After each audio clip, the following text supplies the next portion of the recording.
Bonjour Jean-Marc, merci de vous prêter au jeu des questions-réponses pour l'opération À nous la vie. Alors, une première question, vous êtes un cycliste de haut niveau, vous courez pour Fortunéo Vital Concept. Comment a commencé pour vous la passion du vélo ?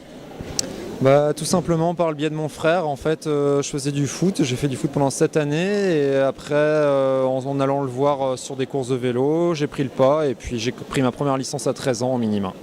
D'accord. Alors, on l'a dit, vous courez pour Fortunéo Vital Concept. La saison a commencé avec des déplacements en Argentine, au Gabon.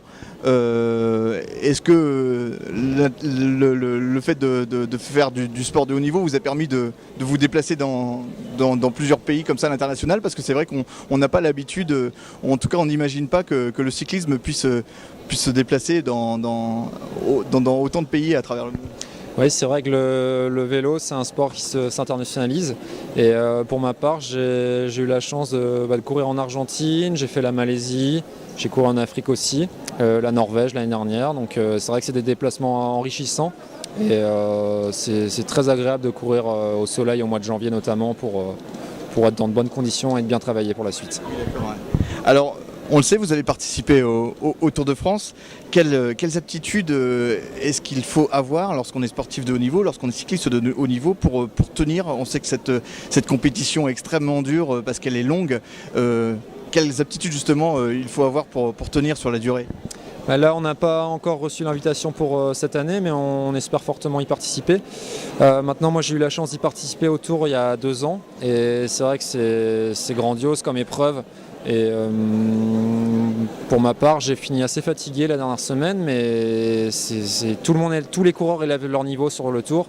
Il n'y a pas de place pour les faibles, comme on dit, mais quand on voit la Tour Eiffel, on est fier de soi et c'est vraiment grandissime. Ouais. Finalement, finir le Tour, c'est vraiment là qu'est l'exploit. Ouais, c'est ça. Et puis j'ai eu l'occasion de faire des échappées aussi. Donc quand on peut épauler un leader dans une étape de montagne, c'est des moments qui restent gravés en soi. Ouais. Alors, pour vous, en cyclisme, en national ou en international, quelle est la compétition que vous estimez la plus difficile ? Sans hésitation, le Tour de France. Hein, ouais. Alors, par l'intermédiaire de l'opération À nous la vie, le réseau Le Saint soutient 6 jeunes athlètes pour leur préparation aux Jeux Olympiques. Vous, en tant qu'athlète de haut niveau, est-ce que vous auriez aimé connaître cette joie que doit être l'épreuve olympique ? Bien sûr, hein, c'est le Graal, je pense, de participer aux Jeux Olympiques. Maintenant, dans le vélo, il y a 5 ou 6 places, je crois, pour les Jeux de Rio. Donc la sélection, elle est quasiment faite. Il faut faire partie des 5 ou 6 meilleurs coureurs français. Donc pour moi, ça va être compliqué, mais on espère que dans l'équipe, il y en aura peut-être 1 ou 2 coureurs à y prendre part. Merci beaucoup Jean-Marc d'avoir répondu à nos questions. Merci.